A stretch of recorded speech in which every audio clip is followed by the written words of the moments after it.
So I've been watching a lot of videos on YouTube lately, and the ones that have really been moving me are ones that have been telling stories, whether it's an experience or something they're trying to accomplish.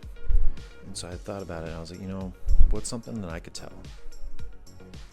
I don't like to be in front of the camera, I like to be behind the camera, but I figured for this one I need to tell something that's very important to me, and that's kind of really close to my heart, and that is the Red Mountain.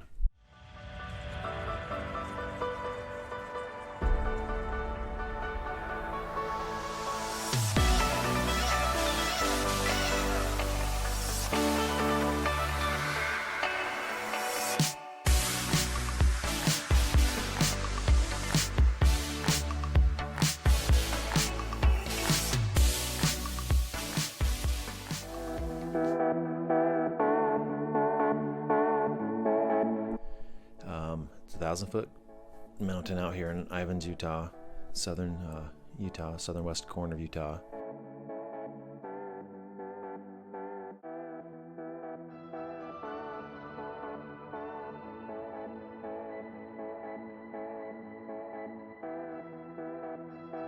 There used to be mountain goats that lived up there. There still might be, I just haven't seen them forever, but there used to actually be mountain goats up there, which was always kind of cool to hike out there and see mountain goats hiking everywhere. I know a lot of people hiked up there. I don't think as many people, other than my friend Sean, have hiked up there as much as I have and know the trail like the back of their hand. Hi, this is Gassy. Say hi to the camera. Say hi. You go up 100 east in Ivins, all the way up to the base of the Red Mountain, as far as you can go. There's a little parking lot they have now. Can't miss it. You hike up to the trailhead, which is very pronounced. They actually have a sign now saying where you can and can't go. Back when I was a kid, you could go anywhere. It wouldn't matter. But now it's reserved, so they want you to stay on the paths. So you start at the trailhead and you start going. And the first thing is just like, bam, it hits you. It's like straight up for the first couple hundred feet. And if you're not in shape or you haven't been working out for a while, you feel it like within the first 10 feet. Lungs hurting, especially if you go in cold weather. Lungs hurting, calves like just on fire. Then you climb that first little steep part, and then it kind of levels off for you. And then it's like relaxing, just moseys up for the next couple hundred feet. And there's this nice little part that dips down, and then boom, it starts up again. Heavy, really steep, and once again just kills you. Usually I take a break right before that next second spot, but start going up that. A little ways up there's a place where they used to have an eye for this town of Ivins, because in the west they go out in the city, on the hills, and they paint Ivins had an eye up there. Well, they painted over it years ago for some reason, probably as a reserve. So anyways, it's painted over, but it's up there off the side. You still kind of see it through the paint. They painted over it, and then you go up to the place. It doesn't really have a name, but it's kind of like a chimney. It's very narrow, very loose rocks. It's kind of hard to get up through, and over the years it's gotten more crumbly and harder to climb up.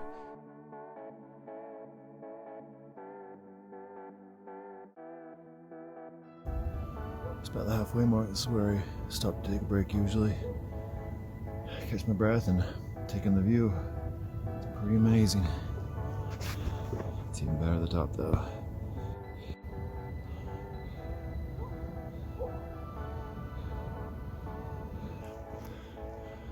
That big rock right there, that's the sugar bowl. You can't really tell from here, but from down in town, it actually looks like a sugar bowl with a lid on it. When I was a kid, my siblings were always like, "Oh, that's a sugar bowl." And I was like, "What are you talking about? I don't see no sugar bowl." It took me years before I realized what they were talking about. I pointed it out, I'm like, "Oh, okay, that's a sugar bowl." But that marks, usually marks about the 3/4 way up the mountain. Which once you go past the halfway mark, it's pretty much a free-for-all. You can go whichever way you want. You don't want to go too far east because it's really deep, treacherous canyon and cliffs. You can pretty much stay west, straight up and west of where the trail brings you up. You're fine. It's gonna be rocky and work out no matter what. So there's actually official kind of a trail now. I don't know if it's official, where somebody's gone and made steps put rebar in and made steps for people so they can go up. Other than that, it's not paved. It's very rough, loose dirt. So expect, to stumble a little bit. I bring some good shoes. About 3/4 of the way up. That's where I take another break. Taking the view again.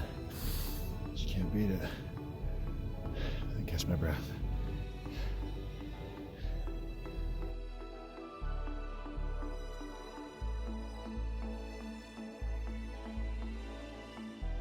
Alright, there's the top right there. So I hike up through there, go around and up to the top. You're almost there, but you can see the cliffs up above you. You're getting close. You go up a couple more feet from up there, and you kind of level off and then go up this really kind of narrow crag. This narrow section that has trees, and you start getting in the trees up there because there's not a whole lot of vegetation to take it to the top. And then you get up through there, and there's some sand dunes there, and then you get up to there, past that, and then you're up to the top.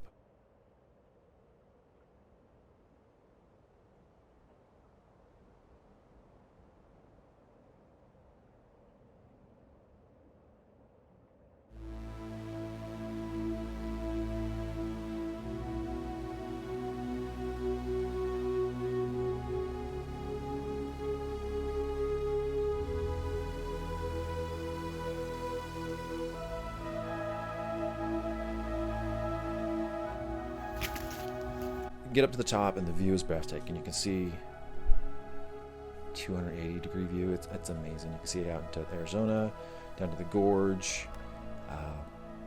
See all St. George, Santa Clara, Ivins. You can even see kind of Zion's over across the cliffs.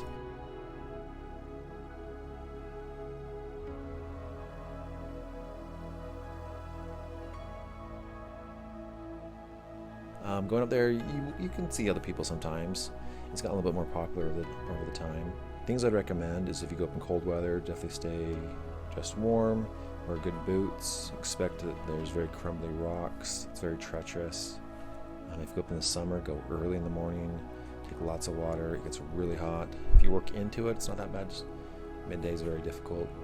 I don't recommend people going up in the evening and the afternoon, because I've seen so many rescues, people going up there, and in the middle of the night they come down, they get trapped halfway down because they went the wrong way, they get stuck on a cliff, and here comes search and rescue coming to rescue them. So be careful with that, unless you know it really, really well, which even I've come down a couple times in the dark, and I don't recommend it. I can do it, but I just don't recommend it because you got this lights of the city kind of blind you in the eyes. It's kind of hard to see where you're going. But yeah, just take some food, take lots of water.